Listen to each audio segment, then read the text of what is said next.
Hello and welcome to My Two Cents, where I give my 2 cents about various topics. Today's topic, top 10 characters for Injustice 2. Like that fucking game's ever gonna happen.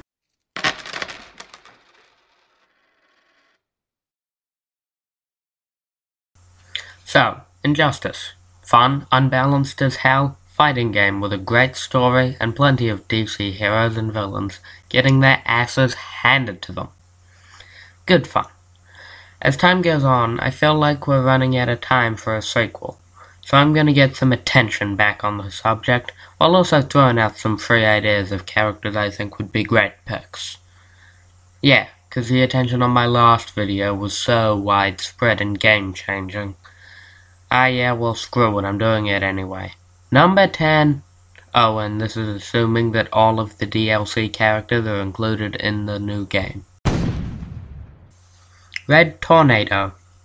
Red has a lot of potential, as he's a big DC Comics character, and his tornado powers would be something to behold. His biggest flaw is his basic combos might be a bit boring, which is why he's only at number 10. However, his super tornado attacks would be an incredible ability to play around with. Number 9. Black Canary. She's a huge character in DC Comics, and not just from the comics, showing up in animated TV shows and live action. Having only Screeching to fight with limits her greatly, which is, once again, why she's where she is on the list.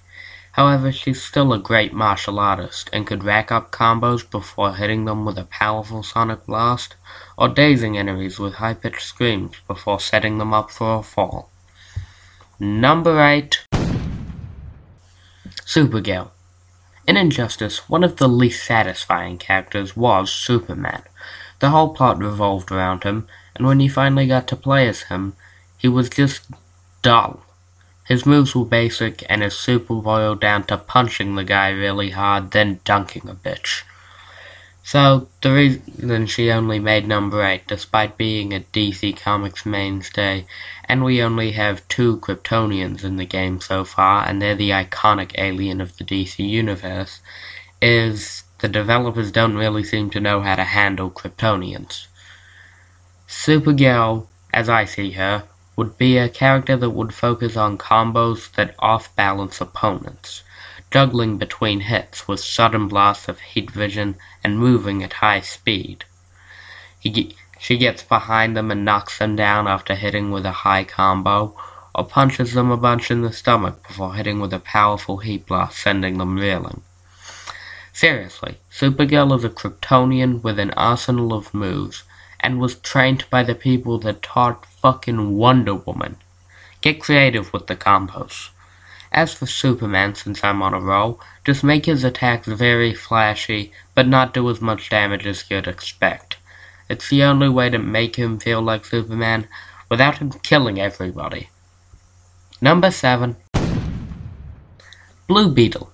The reason Blue could be a great pick is because of his suit. I am, of course, talking about the second Blue Beetle with the awesome alien suit. Better suited for combos than supers, I think, because of his suit's transforming abilities. Imagine if between hits his arms shifted into swords and spikes. However, he could also use powerful energy blasts in his supers that could be devastatingly awesome looking. Cause that's a statement I just said. Number 6. The Reverse Flash. Super speed. It's fucking awesome. Sure, the Flash was cool in Injustice, but damn, it made me feel like they could do so much more with him. Super speed is so cool, and it has so much potential. Imagine dashing behind your enemy, dodging the attack they were doing and hitting them in the back of the head, vibrating your fist at a high speed and then punching them square in the face, hitting them hundreds of times in the stomach in just a few seconds. Now, the Reverse Flash would be more brutal than his Scarlet counterpart, and instead of having yellow lighting, he'd have red lightning. So it's different. Look, speed's a cool power, there's a lot of things that can be done with it, and a second character would fill up more movesets. Also with Black Canary, Arrow, Flash, Reverse Flash, and Hawkgirl, we could get a CW old costume set. Yay! Number 5. Robin. This is an odd choice for me. Robin is probably the 3rd or 4th most prominent character in the DC universe, and well known, of course. With all of his years and more playful, kiddish gadgets rather than Batman, he's got plenty of things to go with in terms of potential moves. However, he's a fucking kid. Injustice is bloody and violent, and I doubt Superman slam dunking a 12-year-old into the planet from outer space would get programmed in without someone complaining. So yeah, would be cool, probably not happening, didn't get as high as he deserves. That's a shame. Number 4! Firestorm. Firestorm's cool. He's a fire character done right, and Injustice kinda does need a fire character. It would be kinda plain compared to Red Tornado or Blue Beetle. However, the game just kinda feels incomplete without a fire guy.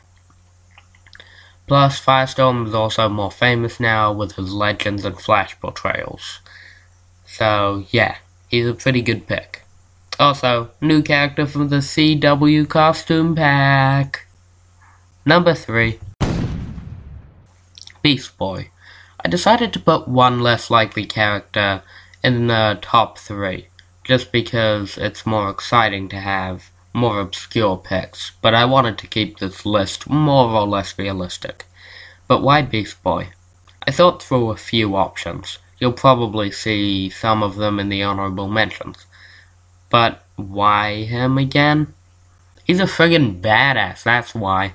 Turning into a T-Rex, giant gorilla, hyena, lions, tigers, and bears, oh my. He has so much creative possibility. It's absurd. Once again, a bit on the younger side, and would lack much possibility for the main story. However, Beast Boy is the badass hero we deserve. There's just 2 more heroes we need more right now. Number 2. Gorilla Grodd. Remember how I said Injustice had balance issues? One of the biggest problems, other than that shit-faced Deathstroke spamming motherfucking son of, is the lack of good big characters.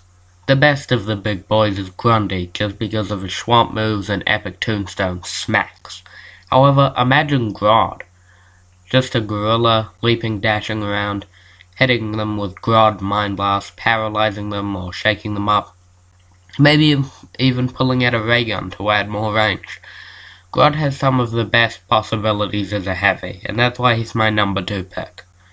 However, now it's time for some honorable mentions. Red Hood. Cool, iconic, a lot of people want him, but not much to do with him combat-wise other than guns, and Deathstroke's kinda cornered that market. Static. Would love to see him, but even with him being in the mobile version, he's still a bit obscure. Captain Cold. Would absolutely love to see him, but would be hard to come up with moves and combos, since he only has the gun. Darkseid. He would be a great pick, but he just didn't make my list because there were characters I wanted more. Simple as that. Now on to number 1. Poison Ivy. Because why the hell not? Plant-based powers has a lot of potential in the combo and super department. Abilities unlike any other character in the game so far. Female, so more diversity. Another villain. Oh, and I don't know, one of the most famous female villains in the DC universe. No, you know what, screw it, I'm just gonna say it. The most famous female villain in the DC universe, okay? Sure, you can debate Harley, but Poison Ivy's been around longer and has more potential as a fighter. So, ergo, just do it! Injustice, despite its flaws, is still my favorite fighting game to this day, and I'm waiting for a follow-up to be bigger and better than ever, hopefully with more characters.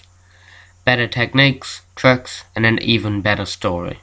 I'm Glasgow 101, and that's my 2 cents on 10 characters for Injustice 2. Hey guys, Glasgow 101. Thanks for watching my 2 cents. Please feel free to tell me in the comments down below what characters you think should be added to Injustice 2. And if you enjoyed this video, please consider subscribing. And if you want to see more videos I've done, you can click the annotation on the right to see the first episode in my playthrough of Dragon Ball Xenoverse, which I'm calling Xenoverse 101. Or if you hate my voice, you can click the annotation on the left to see the video I just edited. TFS plays Fallout 4 Abridged. I mean, I do talk during the end card, but it's for like 50 seconds of the video, so you can even skip it at the end if you really hate me. But thanks for watching, and I'll see you guys next time. Bye-bye.